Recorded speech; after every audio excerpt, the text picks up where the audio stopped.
We dance as the city roars. Tune in loud, turn up some more. Cincinnati show, it's time to play. Sports with strawberry ice today. 5:30 sharp, don't be late. CTV, the sports awaits. Strawberry icy's on the mic, energy, it's pure delight. Every touchdown, every goal. Feel the pulse, it's in your soul. Cincinnati heartbeats strong. Strawberry ice will lead the throng. Every touchdown, every goal. Feel the pulse, it's in your soul. Cincinnati heartbeats strong. Strawberry ice will lead the throng. Feel the crowd, it's electric now. Shouting loud, they all know how. The CTV got what we crave. Sports with ice, it's waves and waves. Tigers strike and Bengals roar. Every game we want some more. Tune it in and feel the thrill. Strawberry ice, he's giving chills.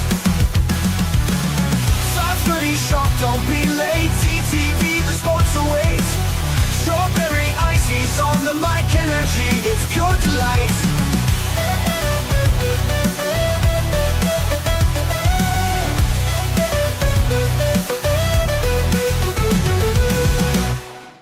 Hey guys, what's going on? Welcome to the show. This is Sports with Strawberry Ice. I'm your host, Iceman Jeff Turnipole. And as always, I bring you sports from a West Side point of view right here in the great city of Cincinnati, Ohio. And as always, I'm coming to you live from the Ice Cave. And the Ice Cave is brought to you by Priority Lawn and Landscaping. It is getting warm out there. The grass is going to grow. You're going to want your flower beds cleaned out, new flowers painted, shrubbery done, something in your yard. When you think landscaping, please do me a favor. Think Priority Lawn and Landscaping. Give them a call at 513-430-6114. That's 513-430-6114. You can also follow them and message them on Facebook. And when you do, tell them Ice sent you. What is up to everybody in the chat? Let me scroll back up here. You guys are blowing it up already. I love it. We got Stranger in there, Brad's in there, Paul's in there, Tony Blazin, Keith's in there, Chris is in there, and yeah, that's everybody. All right. Bearcats lost today. They got within 3 points. It is what it is. They have actually no inside game. They're all an outside shooting team. It was very frustrating to watch. The Bengals have signed absolutely nobody. Kevin Zeitler just left. I signed with Minnesota. I don't know. Kevin Zeitler's gone. We got Cody Ford at guard. We had Cordell Volson at guard. And yeah, that's what we have at guard right now. That's on the roster. I mean, that would be starting for us anyway. I keep hoping that we get Teven Jenkins. I don't know if that's going to happen. I'm not sure what the Bengals' plan is right now. BJ Hill signed, and he's happy to be back, which I'm glad we got him back. He loves Skyline Chili, so that's good. He said Trey wants to be here, which Trey said that before. Hopefully Trey signs. Hopefully we get him. I'm very frustrated, but we got the man who just got done talking to BJ Hill, and he's got his finger on the pulse way more than I do. He's Mike Petraglia. Mike, save me, please. I need saving here. It's got to be better than this, right? We're gonna get some guards. Something's gonna happen, right? I don't know. and I'm right there with all the Bengal fans, and I cover the team for a living. Yeah. And I don't know. And, you know, the most puzzling part of all of this, whether you're covering the team like I do, or you're a fan like you are, like, you know, many people are that follow you, Iceman, they don't know either. They're frustrated because they don't have a sense of what the priority is of the organization. And I will say this.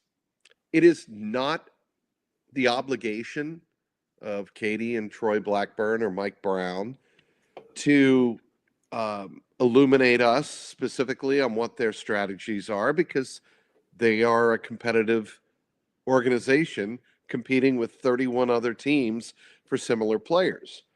But at some point, you should be messaging to your fan base through the moves you do make that you're serious about winning. And that's where there's a big void that is missing with the Bengals. The fan base has no idea what the long-term plan is. And, say what you will about the way they have handled both Jamar Chase and Tee Higgins and Trey Hendrickson, throw him in there. They've let it drag on. And we don't know whether or not we think we know Jamar Chase is definitely part of their long-term plan. We just don't know the final numbers yet. Right. Okay. I still believe that's going to happen. Yes. Yeah, that will happen. I'm confident in saying that. By the way, pardon my cold. I'm just getting over it. Got back from Vegas, and boy, you know what happens in Vegas stays in Vegas, except the cold. Except the cold, right? You bring that back with you. But with Tee Higgins and with Trey Hendrickson, it seems like it's going on and on and on. And, yes, Trey Hendrickson was allowed to go out there and pursue the best deal possible in terms of a potential trade, but there's no need for the Bengals to, because he comes back with a trade offer, to trade him. Right. He's under contract. Right. Well, and apparently his agent, somebody wrote this. I can't remember who wrote this. His agent told them that they could get a first-round pick. You tell the Bengals that they can get a first-round pick for you, they're going to hold you to that if that's true. Which that's just something I read, and I do not remember who I read it from. I think the Bengals think they can get a first and a second for Trey and maybe a player. Which well, with the edge market drying up, it's looking more to me. It's looking more and more. You likely hold on to Trey Hendrickson. Yeah. Well, you Trash. If we trade him now, who we got? I mean, you got to get somebody back, and if you trade him, you absolutely have to get a starter or somebody who can play the edge back in return. But if I'm the Bengals, I extend him for 2 years, 30 million a year. Make that offer with a third-year option for 32 million, which probably he would never see anyway. But you make it a 3-year, $95 million contract, make the number look really good, guarantee $60 million cash, all of which you have the resources to do in the organization. You're not a poor mouth team. You just are not. And any projection of that to the fan base is misleading. And I think that's another reason fans get upset. Well, with Tee Higgins, hold on, Iceman. With Tee Higgins, they could also get it done if they just make an aggressive offer that maybe not matches what Tee Higgins wanted initially, but is in the ballpark, and they negotiate. What I sense is that for whatever reason, Tee Higgins' side doesn't feel like the Bengals have come close enough to what, for a long period of time, last week aside, for a long period of time, Tee Higgins believed that he wasn't being given anywhere close to what his market value was. And the Bengals knew for a fact that Higgins wants to stay in Cincinnati with Joe, with Jamar, in an ideal situation where they could compete for a Super Bowl. I mean, just because guys want to stay here doesn't mean they're going to take less money to stay here. Or significantly less. Right, yeah. And, you have a guy like Mike Gesicki who took the Joe Burrow taxes, he joked on Monday. Great. Yeah. That's not going to be the situation with Tee Higgins, and they should not be playing it as such. Now, the story may break in the next 24, 48 hours that the Bengals have hammered it down with Tee Higgins, 3 years, $30 million a year, or 4 years, 120 with, let's say, 80 million, 85 million guaranteed. Right. I could see that scenario unfolding in the next 48 hours. Yeah, that'd be great. I mean, what's irritating us is kind of like what Dusty here, by the way, thanks for the $5 super chat, said not that I believe Duke in the first place, but what a slap in the face to just lie to us over the microphone. It's disgusting. Which I don't know if I'm not saying Duke lied, but when he says they don't want to come back with the same defense that came back last year, Right now, you got the same defense you had last year. And Well, they added one guy. here's the thing about that. It's not the same because you have a nose tackle. You did not have a true nose tackle No, last year. but that's the only person they've added. That's the thing. Correct. He made it sound like they're going to add more along with keeping Trey, not trading Trey. I think let's see how free agency winds up. We're not at the end of free agency yet. No. And so we haven't even gotten to the draft. No. But their thinking is their defense can't possibly play any worse than it did last year. They are not going to say that.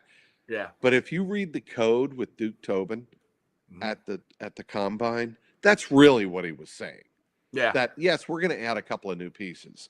There's no way we're going to play as badly, as poorly as we did on defense next year. The way well, BJ Hill said it to you guys that his confidence went up because they did play better. That was my question to BJ Yeah. Hill, Iceman. I said, what gives you the confidence that yourself combined with everybody else on the roster right now that you have enough pieces in place to get back to the 2021-2022 levels? And he said the last couple of weeks of the season, we know how we can play as a unit. Most of that unit will be coming back, and that unit will be even healthier when it starts the 25 season. And I believe him. I think he's right. But still, to me, you got to get Trey done. There's so many unknowns about this roster right now, and that's where I think a lot of people just are like, what are you doing? Right. Well, I mean, for me, after yesterday, I'm like, all right, I don't think we're going to sign anybody else on defense. I'm like, all right, we got to go get guards. And I put the hashtag after, signed Teven and Kevin. Kevin's gone. Kevin Zeitler signed with Tennessee. But Teven Jenkins is still out there. You get, I must say his name wrong, Shref, whatever his name is. He would play guard for Jacksonville. Yep. You get him out. He's 33. But that's another one where Teven Jenkins, if you sign him for a 3-year deal, there's your starting. I think he's left guard. I think I'm right. And then Shref put him on the right for a year, and then go draft somebody. To me, that would be a great plan. But that's the thing, Trax. To me, this right now is looking like they don't have a plan again, like they did the last 2 years of this offseason, where they let guys go and not have a guy to replace them with. Like, okay, and I'm gonna but throw they a name out. there. Good. I'm gonna throw a name out at you, and you might laugh, you might shrug it off. What do you got? They are very high on Jackson Kirkland, and he is somebody that they have last week they brought back. He is somebody that I could see competing for Cordell Volson's spot, or certainly challenging Cordell Volson for that left guard spot. I very much believe that. And that leaves them the need still to go out and sign one. Yes. Yeah, at least one. Yeah, I mean, I'm okay. If you have one starter, then let Cordell Volson and Jackson Kirkland compete for that other spot, yeah. I'd be okay with that. Yeah, we got to throw Cody Ford in the mix. And Cody, right. That would be fine. But my point, you got to get at least one. I agree. Yeah, I mean, I agree. And a good one. Here's another issue that is very, how do I put this? It's very important to understand this concept when you're talking about the Bengals. Yeah. They very rarely set the market in free agency. They are very reactionary. And a lot of Bengal fans have problems with that. Instead of waiting for everybody else to make the first move, why don't you make the first move and show this is the guy you want? Right. This is the guy. This is the guy. Right. That's what teams like the Eagles do. Yes. And the other issue that a lot of fans have with the Bengals, and having lived in this town, way back in the 70s and the 80s, and knowing the culture of the organization, as I do, they are more concerned about winning the cap and being cap champions with the most cap space than they are about, hey, we don't care what the cap is at the start. Okay, we'll figure out the cap. Okay, that's what our job is. Get the players that we really want to build the most competitive roster. Then on the back end, we're going to need to figure out cap flexibility and cap maneuverability. But at the front end of free agency, it's about getting the players you want on as much your terms as possible, fitting them into holes, and going forward and moving forward with the draft. There is the thinking in the NFL. If you are drafting to fill holes, you are a losing franchise. You will not. You're not a serious Super Bowl contender. Yeah. And I think although there certainly are exceptions to that. Look at the Eagles, but not every year. Couple of years. Not every year you should draft to fill a hole. That shouldn't happen. Every once in a while, correct. Yes. Not every year, and that's what's been happening here lately. And when we were going to the AFC Championship game and the Super Bowl, we were just drafting for best player available. You know, we for the most part. I mean, right. Jax Carman, that didn't work because to drafted Teven Jenkins. But anyway, for the most part, we were. And this all goes back to we've sucked at the draft last couple of years. We've sucked at free agency. And to what your point was saying is they are more concerned about, and I keep saying this, they're more concerned about winning the contracts than winning a Lombardi. And that's what drives me nuts. They are so concerned about winning every – if they would try to win 4 games as hard as they try to win every single freaking contract against every damn player they have. That's what infuriates Bengals fans. Yes, we'd win 2 or 3 Lombardis already. I mean, that's what's driving us nuts when you have guys like Joe Burrow and Jamar Chase. Jeff, I will tell you that the Blackburns understand that, but their answer to that is you don't understand and appreciate the complexity of NFL player contracts. Well, fans don't care. Don't care. You need to go out and procure the talent. Especially when we see other teams doing it. And your job, the challenge is, okay, we want this player, and this player. Let's go get them. Then figure it out on the back end. Right. Which the one year I saw them do it is we came out right off the bat and we signed Alex Kappa and Ted Karras right off the bat. I think they were the first signing announced, which was shocking to me. That's where I'm like, oh man, this organization is really changing because we never do that, let alone sign free agents. We never are first, and they were first. And right. I really thought they were going to be in the guard market heavy, at least to get one, which they still can. They still can, but we're day 3. And they haven't gotten anybody. I thought for sure it was to be at least one edge or an interior guy, which they did get an interior guy, which is good, and at least one guard. So, are you going to make it? I'm all right. Okay. See, that's my boy. He's playing hurt for me. I appreciate you, Trags. I do. See, I got another $2 super chat here from Dustin. See how that approach works with Burrow. Bye-bye. And that's what a lot of people are worried about. Yeah, I mean, and that's a legitimate concern. Yeah.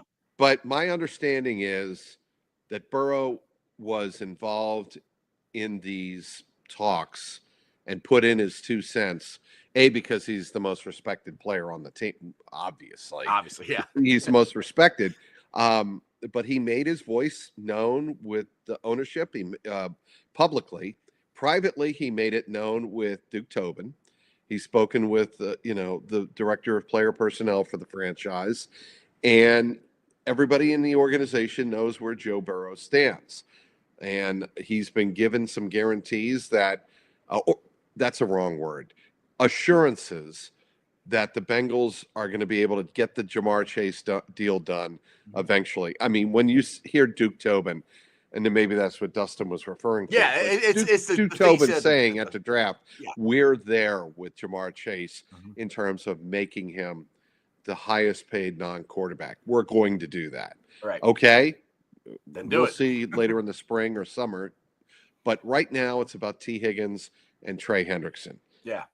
It sounds like they have to resolve those two before they move on, which should not be the case, if that was the case, then that was poor planning heading into a critical offseason, which included free agency. That's where the organization should be criticized, is that they should never have allowed it to get to this point where you're having multiple major issues face you at once. This is our 6th grade here, Mon. I had to put that one up for you. This is funny. This is funny, Mon, because I'm a 76er fan. Yes. And the process was butchered by the 76ers from the day they got Ben Simmons and Markelle Fultz. Yeah, neither one of them worked. No, very badly, both. Exactly. Now, going back, like I said, this whole thing, and you're saying the same thing. This all started like because up until I'll put it this way, up until December, I think they thought Trey was gone. You know, I don't think they were planning on, or not Trey, excuse me, T. I don't think they thought T was coming back. And then he switched agents. I think that changed everything. Jamar, they always wanted to sign. Now, and this is what drives me nuts. I think drives all Bengals fans nuts. If they would have signed him last year, it would have been cheaper. And then with them sitting there waiting, and now Miles Murphy and Max Crosby and whoever else knows next. Myles Garrett. Myles Garrett. I keep saying Miles Murphy. I know you do. Myles Garrett and Max Crosby, they're the highest non-quarterbacks in the league now. That just jacked up Jamar's. It's like you just keep continuing costing yourself money, and you don't want to spend any extra money, but everything you're doing is costing them more money. It's just like I might pull my hair out. It doesn't. Well, they don't set markets. We said that earlier, and that's what maybe that's they about. Should. Well, they can save themselves some money. There's a lot of things over the last 40 years they should have done and didn't. Yes, exactly. This is why it's been so. This is why I told people. I said in 2021 and 22, I said enjoy it. I said because I've been waiting for 40-something years for this to happen. I said back-to-back years AFC Championship. That was awesome. I said I don't know if we're gonna get back there. I kept thinking we're going to because we have Joe Burrow and Jamar Chase. But it just like Trags. The part that's scaring me is it's on the same trajectory as when they had Carson Palmer. We went up to 05 and he got hurt, and then it just went downhill from there. Then we got Andy Dalton and AJ Green, and we went to 5 straight playoffs, and then we didn't start keeping our own players again, and it started going downhill again. It's what it's feeling like again. I'm like, we've been on this hamster wheel before. I've seen this, and it looks exactly the same. I think Joe Burrow is a transcendent player. I hope so. I think he is. I think he is. And I think they to know he is. That's what makes this a little bit trickier because there is the thinking in the organization that we don't have to do too much on defense. We don't have to do too much, period. Joe will carry us. But you still have to have offensive line. I agree. I mean, because this is what I said yesterday. I said, and you got to be able to draft. Yeah. That is such a big part of what has happened here. It's not even funny. Agreed. How they have to get where the draft has killed them. Safety and the edge. Yeah. You can in free agency you can get 2 tackles who are really, really good and overpay there. Mm-hmm. And you even overpay for one defensive end or pay for one defensive end like they did with Trey Hendrickson in 2021. Mm-hmm. And you can maneuver around that. But to miss as much with first-round picks, to not get the productivity out of a guy like Myles Murphy, to not get productivity out of the safety position in terms of interceptions mm-hmm. after the departure of Jesse Bates, that's killing him. Oh, it's absolutely killing him. I mean, Look, I knew Jesse Bates was good, but I didn't. Until he's gone, you never know how much you're going to miss somebody. He was so good. I mean, it's really hard to replace him. I mean, it's obviously the problem. Here's my big problem with Jesse Bates. Mm-hmm. Just like if they were to let Tee Higgins go, Jesse Bates is so young, mm-hmm. entering his prime, mm-hmm. and he knew the system. Yeah, and would have been a leader, a natural leader mm-hmm. in that locker room. Like he could have grown into a Jesse or a Rodney Harrison type. Right. He could have grown into a Harrison type out with the Denver Broncos. There was a lot of potential with Jesse Bates, mm-hmm. but they decided that he was asking too much. They played the market game. They got behind the market. And instead of setting it and lost him. Yeah. And, you could point to a lot of the Bengals' decline to that one move of allowing Jesse Bates to hit free agency. And you had truth serum inside that organization. I would say 60 to 70% of the people, decision makers and those contributing to decision makers, would tell you they'd like that one back. They'd like a mulligan on that. I would wish they had one too. Now they are kind of getting a mulligan on Trey now. Now I kind of want to go back to this or I'll put it this way: do you think it's salvageable with Trey? Because Yeah, the edge market is kind of drying up. I don't know if the Bengals obviously haven't gotten what they wanted, or they would have traded Trey already. So do you think? And BJ Hill is talking about how Trey wants to be here. Trey said he wants to be here. Do you think there's a chance they can bring him back? Trey Hendrickson? Trey Hendrickson, yes. Absolutely. I think there's a world in which that exists. I mean, look at Matthew Stafford with the Rams. Right. He did the same thing, and then they said, okay, we'll just make it work for the next couple of years. I think that's exactly what they could wind up doing with Trey. Again, I gave you the numbers. Yeah. Could be 2 years, $60 million, $40 million guaranteed. Throw in a third year, $33 million option. Get it up to, I don't know, $50 million guaranteed, something like that. They could make the numbers work. Now, do you think Trey and his agent were disappointed in what they thought they could get for what they thought they could go out and get? Because, like I said, if it could have got a first round pick, I think Trey would have been traded already. I like I said, I have no inside knowledge whatsoever. Just he's still here, and I think the Bengals want a first round pick for him, and he's still a Bengal. I think it's going to take more than just a first round pick. Yeah, and that's where I'm like, that would be my read on that.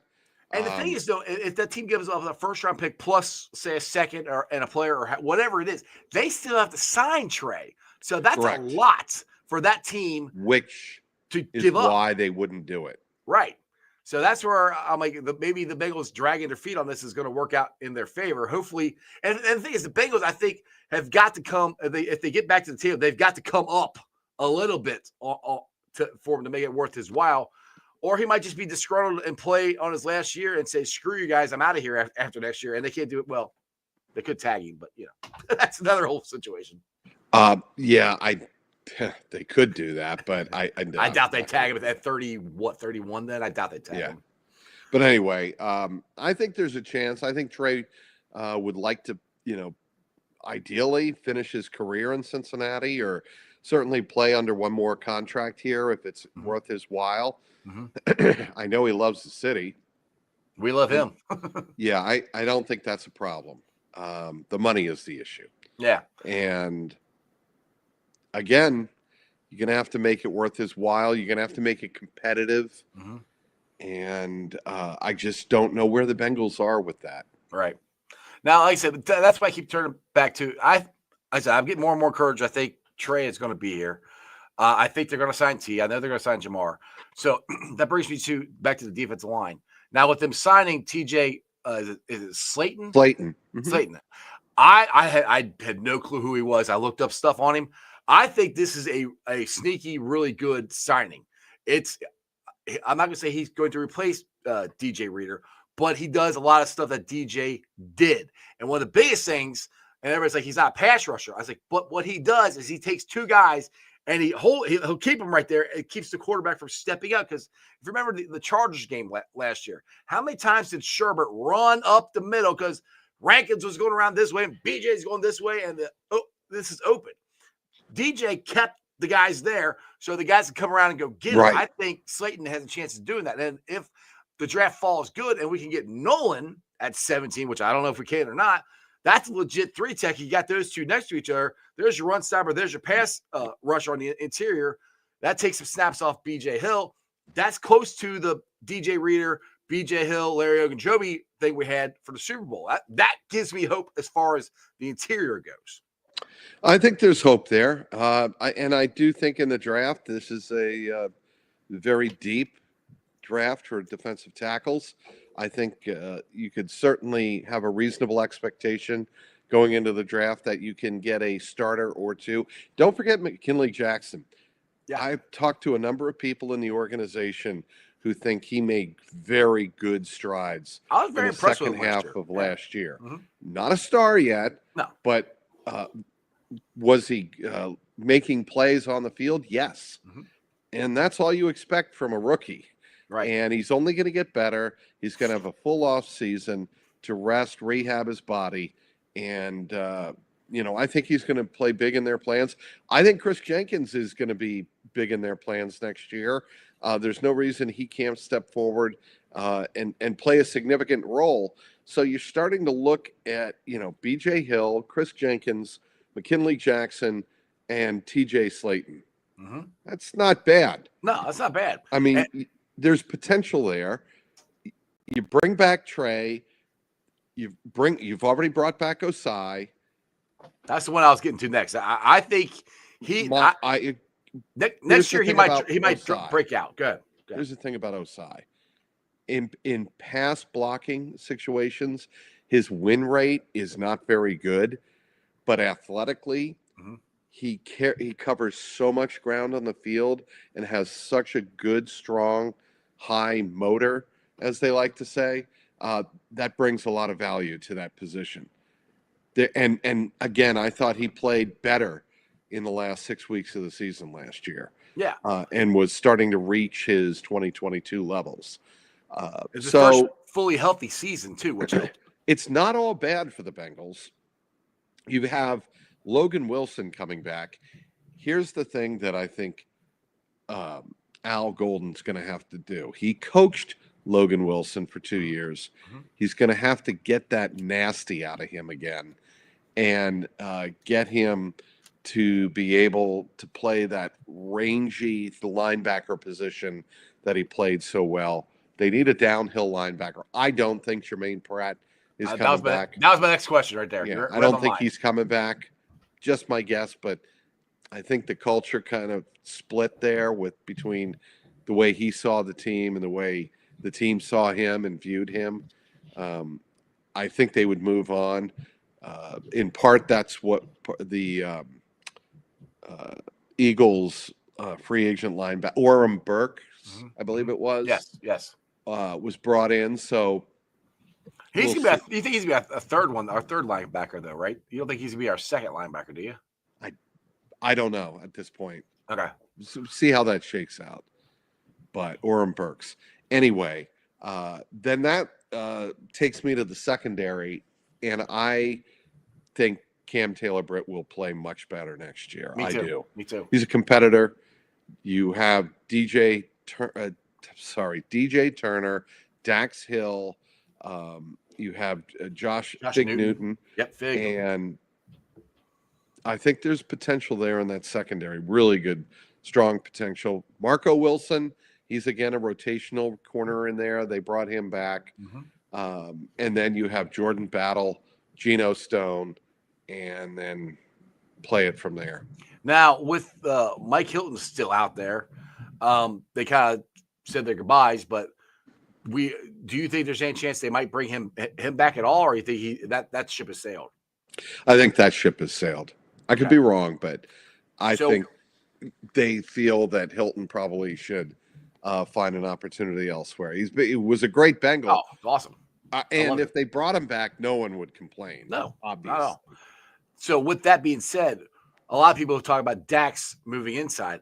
I like Dax on the outside. Dax, I thought, did really well the couple games he got to play before he got hurt on the outside. I'm more thinking maybe Fig might be a good slot corner. Who do you think might move inside more? I don't profess to know the X's and O's of that, of their preference there. I've always thought Dax, because he's such a good tackler, would be your ideal corner, nickel back, your nickel corner. Which it might be. And I think that is what they're going to look at initially.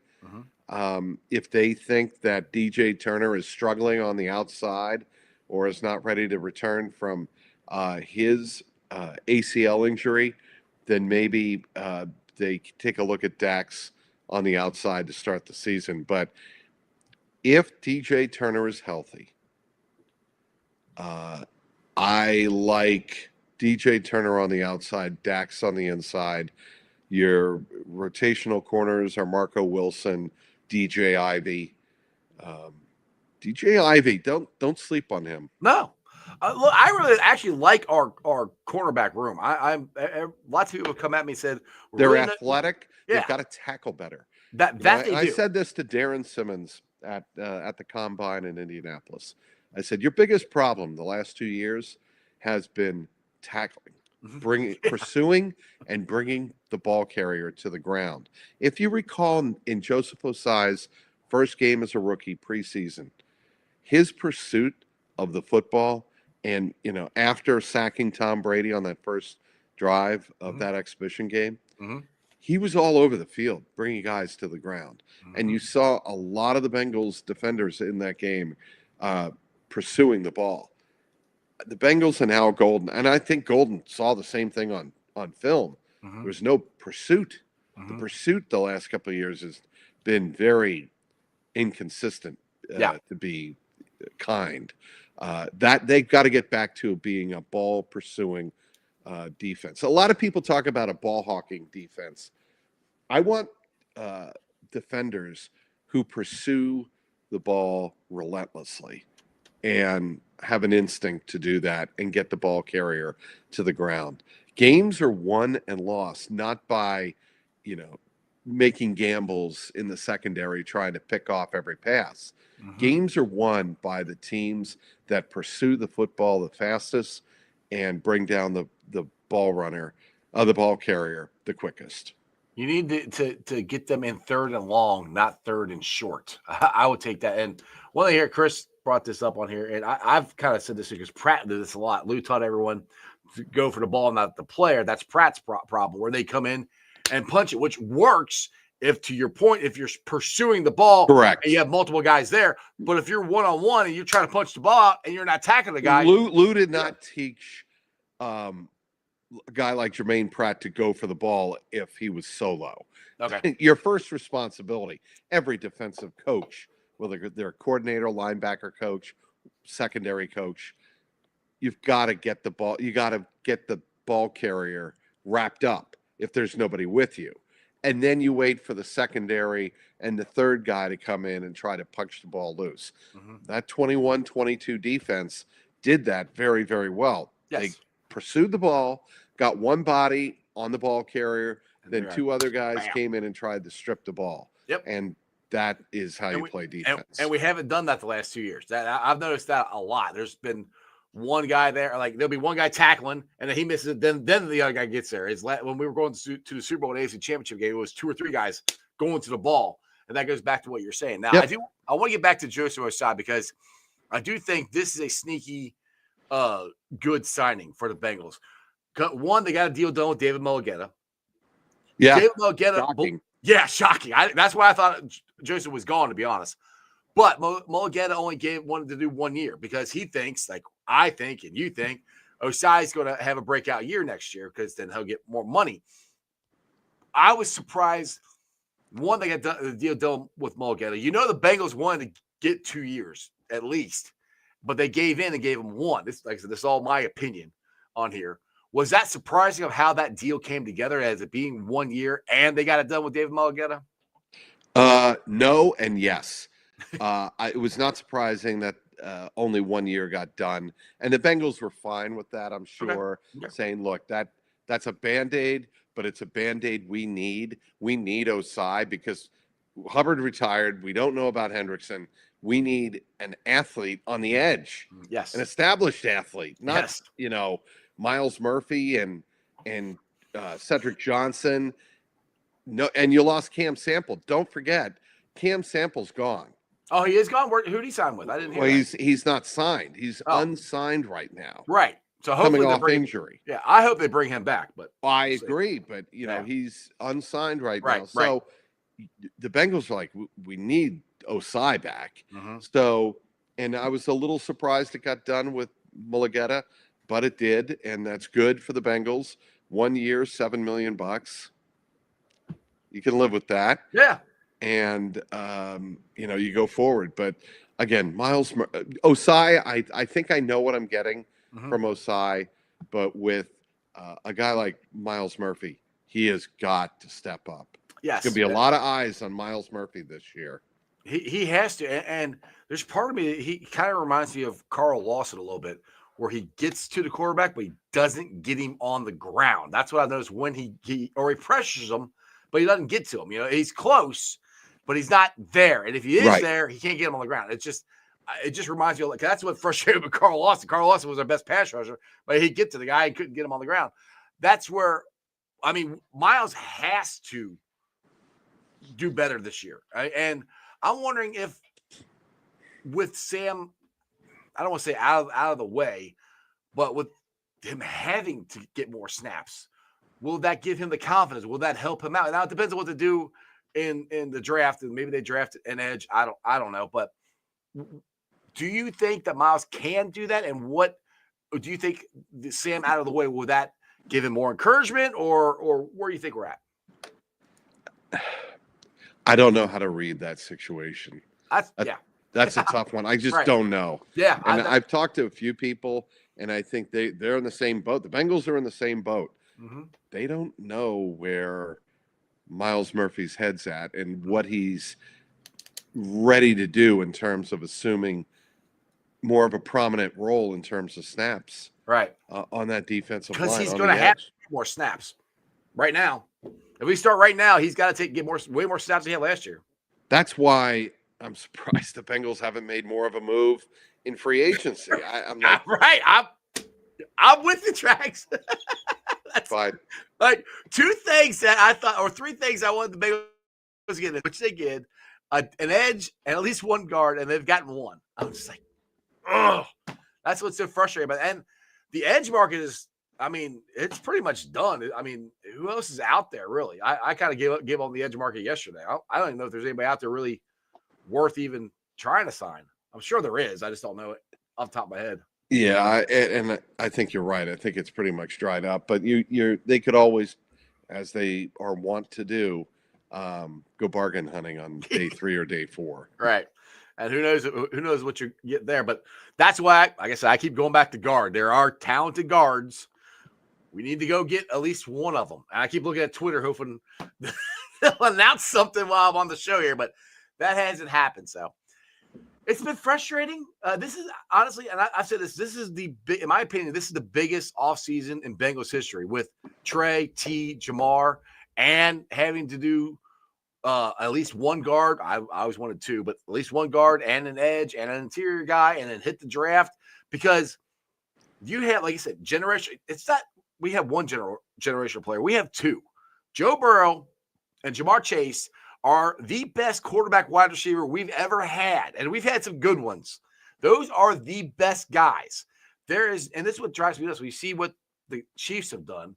Because it's not like they got to spend a ton of money. They're just smart. They went to 7 AFC championship games in a row. Yeah. We could do that. We should be doing that. But we're not. That's that. And then going into this offseason and watching them stumble and fumble and bumble, it's just Well, they also have a habit of keeping their very best players. Yeah.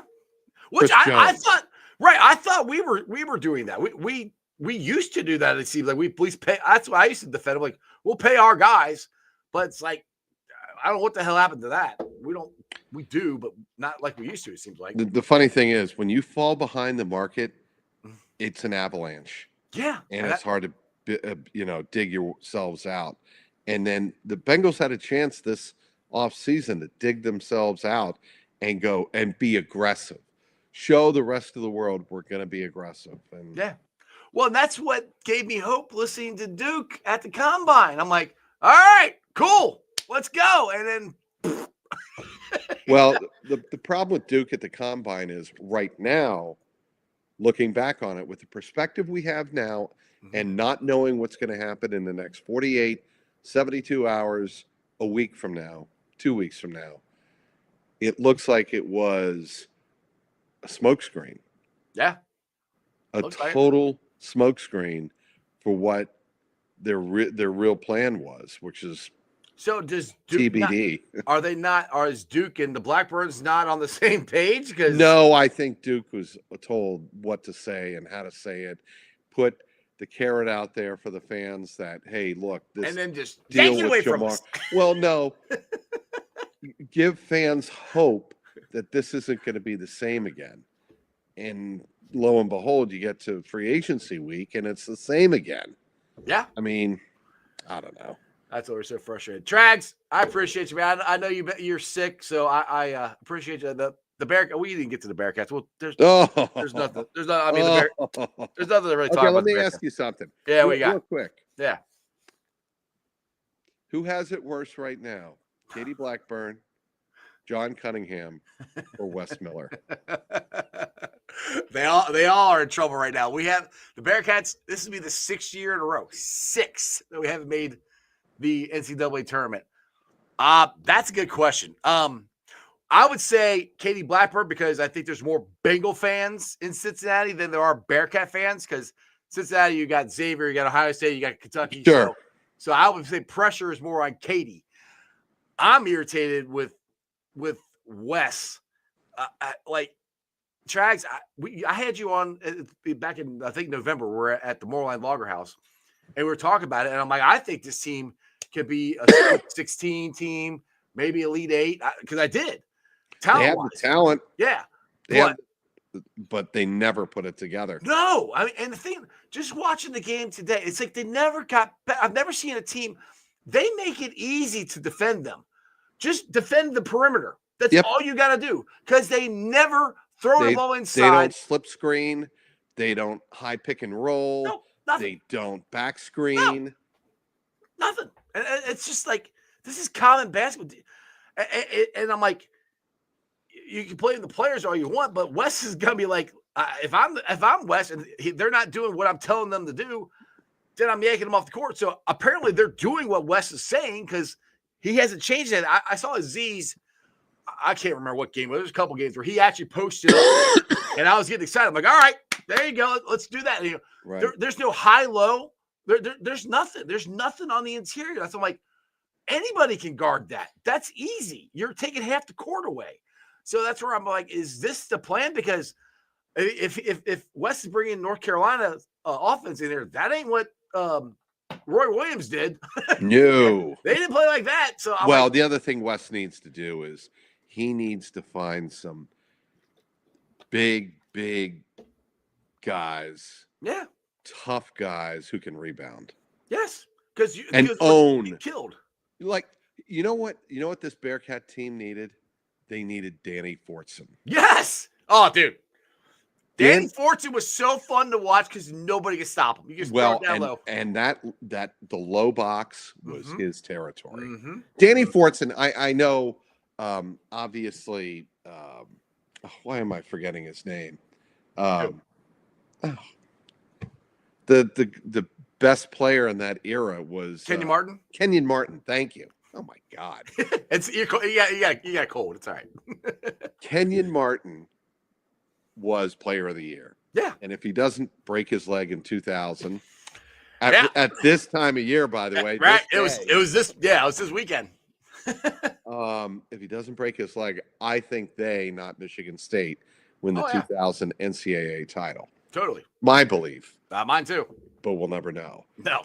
But Danny Fortson was the toughest pound-for-pound rebounder, much like Charles Barkley, I've ever seen the Bearcats have.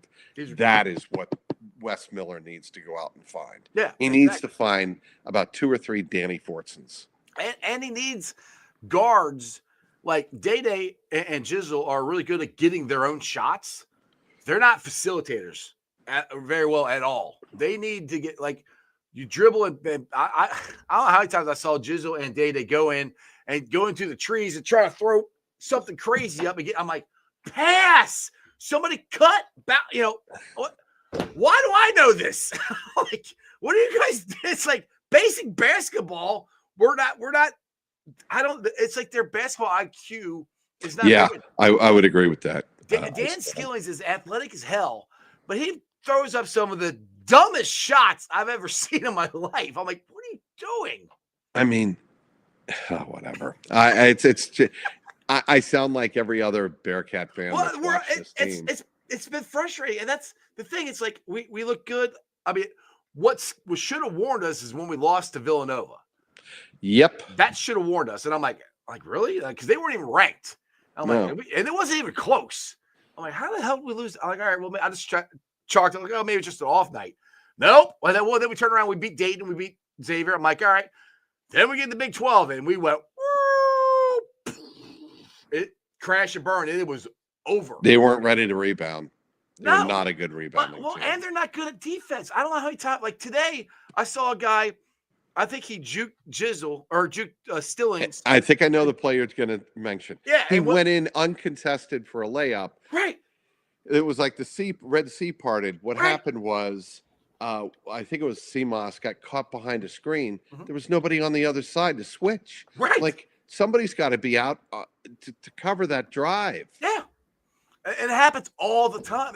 That's what is irritating. I keep seeing the same stupid stuff every game. And to me, that's coaching. And I like Wes, but I just don't know. I'll tell you a team to watch out for Xavier. See, now they've gotten better. Watch out for Xavier. And that team got better. Yes. As the second half of the Big East schedule got underway, they really hit their peak. The other team I would watch out for locally, Dayton. Yeah. Dayton is always, to me, if they get in, great guard play. Mm-hmm. They move the ball a lot. Their shooting can go cold, but I like the way Anthony Grant coaches that team. They are a mentally tough team. I'm not saying that they're even going to beat VCU again, which was a great win that might get them in the tournament. Yeah. But if Dayton gets in, they're a fun team to watch. And I'm not just saying that because my daughter Emma graduates Dayton March 11th. Oh, yeah. My son graduates from Miami May 17th. Oh, congrats. Yeah, that's where my other daughter went. You know that, right? Yes, you told me that before. The funny thing is, the day he graduates, my daughter, his sister, turns 21. So we're going to have a pretty fun day. Wow. Yeah. She's like, I'm going to be drunk at this graduation. I don't care. I'm like, hey, whatever. Like, it's your 21st. That's fine. As long as you're not driving, I don't care. But yeah, it's gonna be fun. Another one, not locally, but I really love what Kelsey or Pat Kelsey. Pat Kelsey. Yeah. At Elder High School. Yeah. Hey, if Louisville wants to trade coaches again, I'll trade them West for Pat in a heartbeat. You know, Cincinnati fans are like, we could have had a Pat Kelsey. We could have. But it is what it is. And, the Bearcats are not going to eat $9.9 million. Yeah, that's a pipe dream. No way. People have asked me, why won't they fire West? I said, it's about $10 million. I said, that's why. Next year, I think after next year, it's they can. 4. Yeah, it drops down a lot. So if he doesn't turn this around, which this is it. Well, he gets one more. He's a really good recruiter. He has a really good class coming in next year so far. Which now the way NIL is, we'll see what it actually is by next year if they all stay here or continue to have their commitments here. But it looks like a pretty good class coming in. We'll see. Trags, go take some medicine and take a nap. As always, I appreciate you, man. Hey, Iceman, be good. Hey, tell everybody to follow you or promote some stuff before I let you go. The Jungle Roar podcast is youtube.com/@JungleRoarPod. Obviously, as always, on the X @Trags, TRAGS. And I have a Barry Larkin column up. I interviewed Barry down in Goodyear, and that's on CLNSCincy with a Y.com. Just published today. Hey, and you got to check your Facebook messengers. I invited you to something that you got to check. Oh, you did? I actually got that on my cell phone as a text. I'm like, I wonder if that's spam. Nope, that's real. Okay. So, yep. I'm not telling everybody because I'm not inviting everybody. I'm just inviting my friends. All right, Trags. Appreciate you, brother. Be good, Ice. See you, man. All right, guys. Go follow Trag. Trag's an awesome dude. He's played hurt for me today. I appreciate him. He covers the Bearcats, covers the Reds, covers the Bengals. He's an awesome, awesome dude. Go follow him on Twitter. Follow him. Listen to his. I think he's got the the Jungle Roar podcast, the Red Alert, I think it is. I don't know if he's got a Bearcat podcast or not. I know he's got a Reds one. Anyway, and then him and Skinny did an awesome job together at the end of Bengals games last year where they combined their two podcasts together. So, have they signed a guard yet? Does anybody know in the chat? Have we signed a guard? I haven't seen anything yet. Probably not. We'll see. Oh, I mean, I don't know if I feel any better. And I'm sorry I didn't get to pop up the many comments. You guys were killing it. There's so many comments there. It's hard to keep track of all of them. What's that many? We got 255 people watching right now, so I appreciate every single one of you guys. If you guys have not subscribed to the channel, please do so on YouTube. Hit the thumbs up, all that cool stuff. Like I said, I don't know if I feel any better. And that's why today has been, for me, guard. We gotta get it. We gotta get a guard. I'm like, it's not even. It'd be nice to get one. No, we have to get a guard. Like, even if let's just say you have Cody Ford, Cordell Wilson, and Kirkland all fighting for one spot. Fine. I don't want to decide two spots between those three. I want at least one of the guards set. I mean, we have Jackpot Joey. Like, the Bengals think, we got him and we don't need as much. Well, if you get him hurt, then your season's crap. So go get me a guard now, please. That would be awesome. Teven Jenkins is the one I want because he's the best one out there, I think. I said, go sign Sure for a year. That'd be great. That would be the pipe dream for me now. But Teven Jenkins is the guy I want. I need a beer. Thanks for watching. I've been live streaming on ZTV Online, YouTube, X, Twitch, Facebook. You can follow me on all those, along with Instagram, Threads, and TikTok. God, I hope tomorrow's better. By the way, next week I'm going to be on vacation. So if anything happens, I will go live somewhere, or I'll be doing some kind of video. So just subscribe to the channel, and who knows, maybe I'll have some fun videos from Florida for you or something. I don't know. We'll see. Shout out to my sponsors on the show. They are as followed. You got Priority Lawn and Landscaping. And it's getting warm and sunny out there. Grass is starting to grow. You don't want that flower bed cleaned out. You might still have some leaves in your flower bed. It's kind of like I do, in the yard and in the flower beds hanging around still from last year. They didn't get out. You want to clean out those. You want to plant some shrubbery. Hell, I don't know. Put a paper patio in with a fire pit like I got in the backyard, which is awesome. Fake Priority Lawn and Landscaping. Give them a call at 513-430-6114. That's 513-430-6114. You can also follow them and message them on Facebook. And when you do me a favor, tell them Ice sent you. Also, shout out to T Properties, quality housing for quality people. Check out their website at www.tpropertiesllc.com for all your rental property management needs and your rental needs. And the West Side peeps, get your asses over to Hail Mary's. It's your ticket to the game. They got big ass TV screen, beer specials, food trucks, free parking. It's an awesome, awesome place. Hey, you can go there watching basketball. Not gonna watch the Bearcats because, well, they're done. But they might be in the NIT, maybe. But anyway, there's part of me that I'm kind of like, all right, they're done. Now I can just watch college basketball. I don't have to worry about what the Bearcats are doing. They've been in the NIT last couple. I'll watch them in the NIT, but they might go out in the first round. Anyway, you can enjoy all that at Hail Mary's. Also, shout out to Meyer Windows and Doors. Check them out at www.meyercincinnati.com for all your window and door needs. I say this every time I got them in my house. I highly recommend you get them in yours. They're easy to clean, energy efficient, and great looking windows. Again, that's Meyer Window and Doors. All right. So, see, sometimes I get out real quick and you guys leave some stuff in the chats. So let's see here. Ken Dibble. Yeah, I know. Zeitler went to the Titans yesterday. That Ice, they are spending. Let's see here. They are not spending any big money on any free agents. They are not. It's really driving me nuts. Tony Blazin, like I said, they're going to look for a guard in the UFL. God, I hope not. They just keep passing us by. Yep. Keith, they need to go back to all two-way players and save more money. You guys are killing me. Oh, my God. Ken shows just how incompetent the front office is. They don't know how to build a Super Bowl team. Zeitler signed for $9 million. Yeah, he's by the Titans. $9 million. Go get Shirt for $9 million. I bet you can get him for $9 million. Go get Teven Jenkins too. Anyway, tomorrow will be an interesting show. I have on for the first time. He is Jesse James, not the outlaw and not the car builder. He's an NFL lawyer. He has done contracts and stuff like that. I was bringing him on because I was hoping we could discuss the contracts of Tee Higgins that he signed and Trey Henderson that he signed and the free agents we signed. Hey, who knows? Maybe we'll sign them tomorrow. I don't know, but join me live tomorrow at 5:30. As always, Who Dey for life. Throw it up. That's just sports, baby.